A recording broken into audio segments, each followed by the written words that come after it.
उन्होंने बड़ा ही अमर्यादित एक टिप्पणी की है हमारे केंद्रीय अध्यक्ष के मां के लिए। उन्होंने जो शब्द का जो चयन किया है, अभी समझिए कि सबके दिलों में आग है। मैं आज और 506 और 336 के तहत उनके ऊपर एफआईआर होगा।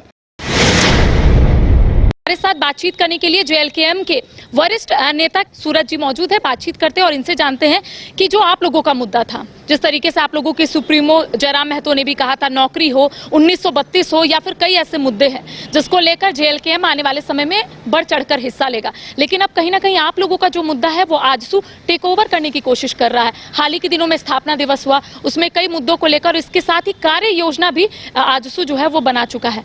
किस रूप में ले रहे हैं और क्या लगता है आप लोगों को?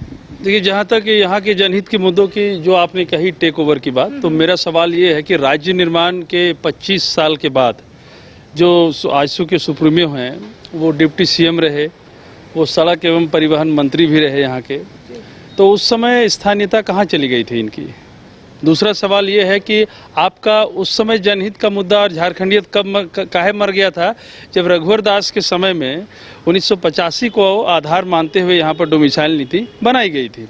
तो ये देखिए, अब चूंकि आजसू का है सो ज़मीन खिसक गया है, उनका जो कोर वोटर है वो टोटल का टोटल जयराम जी की तरफ शिफ्ट कर गया है, तो अब इन लोगों को कुछ दिख नहीं रहा है। और देखिए, मेरा ये मानना है कि व्यक्तिगत तौर पर ये मानना है, पार्टी के परिप्रेक्ष्य में भी यह मानना है कि कॉपी उसका किया जाता है जो कि मार्केट में चल रहा होता है। जयराम जी और उनकी विचारधारा अभी बाजार में है, जेएलकेएम की विचारधारा अभी पूरे मार्केट झारखंड में, अभी बगल के बिहार में भी वो सब कॉपी चल रहा है। तो निश्चित तौर पर ये लोग उसके फुटप्रिंट पर चलना चाह रहे हैं, लेकिन ये ऐसा होगा नहीं। ओरिजिनल कॉपी ओरिजिनल ही होता है। अच्छा सूरज जी, आजसू विधायक जो है तिवारी महतो, उनका कहना है कि ये जो पार्टी है, यानी कि जेएलकेएम आप लोगों की जो पार्टी है, वो सिर्फ वोट की राजनीति कर रही है, कोई मुद्दा नहीं उठाती है, कुछ नहीं करती है, सिर्फ लोगों को बरगलाने का काम कर रही है। देखिए, सबसे पहले बात तो आप तिवारी जी का नाम लिए हैं, मुझे बड़ा दुख के साथ कहना पड़ रहा है कि आपको याद होगा कि हाल ही में 2 दिन पहले आजसू ने बलिदान दिवस मनाया है अपना खेलगांव के टाना भगत में।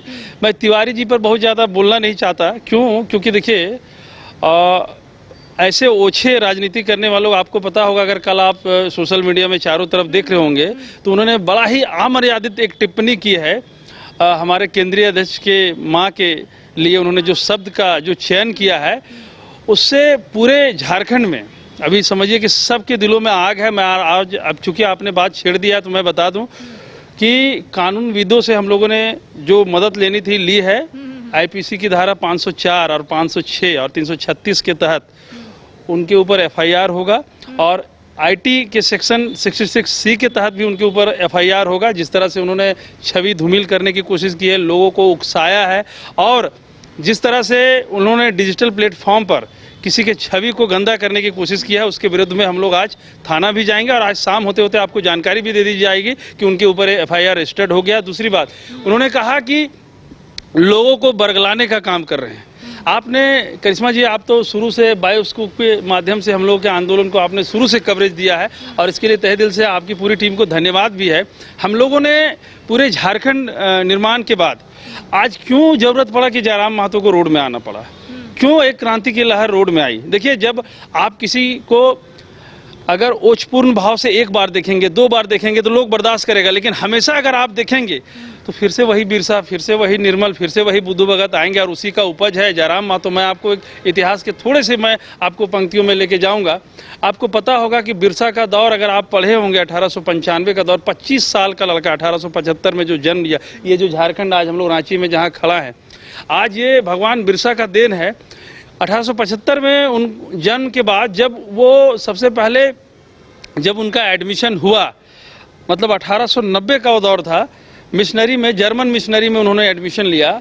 तो जब मिशनरी में एडमिशन लिया, तो मिशनरी में उनको एडमिशन तक नहीं लिया जा रहा था। क्यों? क्योंकि आप छोटे जगह के हैं, छोटे दौर के हैं, और वो दौर ऐसा था कि आदिवासियों की ज़मीन लूट ली गई थी, तरह तरह के ऐन परकेन टैक्स लगा दिए गए थे। जमींदार के यहाँ बेटा पैदा होता था तो उसका टैक्स है सो यहाँ के आदिवासियों से लिया जाता था। उनके यहाँ छठी चीला होता था तो यहाँ से टैक्स लिया जाता था। कोई शादी विवाह होता था तो यहाँ से टैक्स लिया जाता था, और उनको भूमिहीन कर दिया गया। सब चीज वही है। यहाँ पर अडानी आकर के बड़का गांव में लोगों को भूमिहीन कर रही है। अंतर क्या है? अरे पहले अंग्रेज करता था, अभी कॉरपोरेट कंपनी कर रही है। आप बड़का गांव चले जाइए, आप धनबाद चले जाइए, CCL मतलब CCL हो, BCCL हो, ECL हो, और जितने भी प्राइवेट सेक्टर के निजी कॉरपोरेट घराना है, पहले अंग्रेज हम लोगों को ज़मीन से बाहर कर रहे थे, विस्थापित कर रहे थे, आज कॉरपोरेट कंपनियां कर रही है। तो अगर बिरसा के रूप में जयराम का उदय हुआ है तो इसमें कहाँ कोई गलती है? गोल्ड संस्थान आपके सपनों को दे रहा नई उड़ान। पिछले 27 सालों में 18,000 से ज्यादा छात्रों ने गोल्ड संस्थान से डॉक्टर और इंजीनियर बनकर अपने सपनों को किया साकार। गोल्ड के संस्थापक और प्रबंध निदेशक विपिन सिंह और धनबाद सेंटर डायरेक्टर संजय आनंद के दूरदर्शी नेतृत्व में गोल्ड संस्थान बन चुका है मेडिकल और इंजीनियरिंग की तैयारी कर रहे लाखों छात्रों की उम्मीद और विश्वास का प्रतीक। सफलता का सबसे बड़ा दुश्मन असफलता का डर। मेरे बच्चे का रिजल्ट हुआ, ये खुशी का विषय था, बट हमारे इंस्टीट्यूट के जो बच्चे रिजल्ट कर रहे थे, जो लेवल को अचीव कर रहे थे, उनका भी रिजल्ट हुआ, ये हमारे लिए और ज्यादा खुशी की बात था। आज ही जुड़िए गोल्ड संस्थान से और अपने सपनों को दीजिए नई ऊंचाई।